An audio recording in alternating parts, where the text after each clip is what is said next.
Hello, કેમ છો બધા? સૌને જય શ્રી કૃષ્ણ, રાધે રાધે. આજે આપણે લગ્ન પ્રસંગમાં બનતી જે તુવેરની દાળ હોય છે તે આપણે બનાવવા જઈ રહ્યા છીએ. તેના માટે મેં અડધી વાટકી જેટલી તુવેરની દાળ લીધેલી છે. આ રેસીપી 2 લોકો માટે છે. તુવેરની દાળને ધોઈને બરાબર અંદર 1.5 ગ્લાસ જેટલું પાણી નાખીને 3 સીટી વગાડી લઈશું મીડિયમ ફ્લેમ પર. દાળ મેં ધોઈ દીધી છે બરાબર. હવે એમાં મેં પાણી નાખેલું છે, 1 તીખું મરચું છે, અડધું ટામેટું નાખેલું છે અને 1 ચમચી મેથી નાખેલી છે. હવે આપણે 3 સીટી વગાડી દઈશું. દાળ 3 સીટી વગાડી દીધેલી છે અને એકદમ નેચરલી ઠંડી થઈ ગઈ છે. હવે આપણે એમાં બધા મસાલા કરીશું અને પછી આપણે બ્લેન્ડ કરીશું. તો એના માટે 1 ચમચી મરચું, હળદર, ધાણા જીરું પાવડર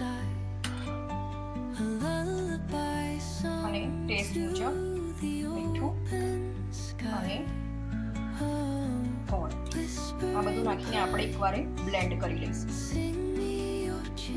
દાળને બે આ રીતે બ્લેન્ડ કરી દીધેલી છે. હવે આપણે ગરમ મસાલો પણ અત્યારે જ નાખી દઈશું અને હવે 10 મિનિટ માટે આ દાળને આપણે ઉકળવા દઈશું અને પછી એનો વઘાર કરીશું.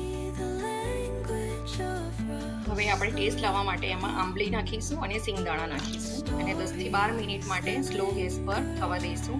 આંબલીની જગ્યાએ તમે લીંબુ પણ નાખી શકો છો, પણ લગ્ન પ્રસંગમાં જનરલી રસોઈયા લોકો લીંબુની જગ્યાએ આંબલીનો ઉપયોગ કરતા હોય છે. હવે આપણે 12 થી 13 મિનિટ માટે આને સ્લો ગેસ પર થવા દઈશું એટલે બધા જ મસાલાનો ટેસ્ટ દાળમાં બેસી જાય. 10 મિનિટ થઈ ગઈ છે. સ્લો ગેસ પર આપણે દાળ ઉકાળતા હતા. હવે આપણે દાળ માટેનો વઘાર બનાવીશું. હવે આપણે દાળ માટે 3 થી 4 ચમચી જેવું તેલ લઈને વઘાર મૂકી દીધો છે. વઘાર આવી ગયો છે આપણો. હવે આ વઘારમાં આપણે આવી રીતે ખડા મસાલા રેડી કરીને નાખીશું અંદર.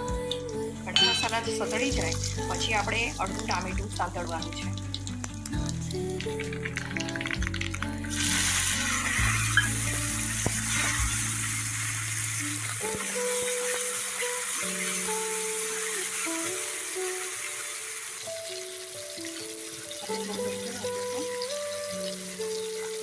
અને ગેસ બંધ કર્યા પછી કાશ્મીરી મરચું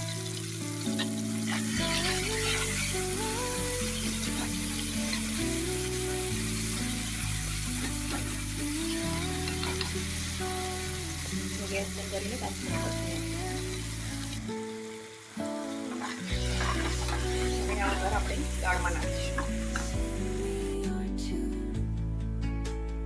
આ રીતે દાળમાં વઘાર નાખી દીધેલો છે. હવે આપણે 5 મિનિટ કૂક થવા દઈશું, પછી ધાણા નાખીને સર્વ કરી લઈશું.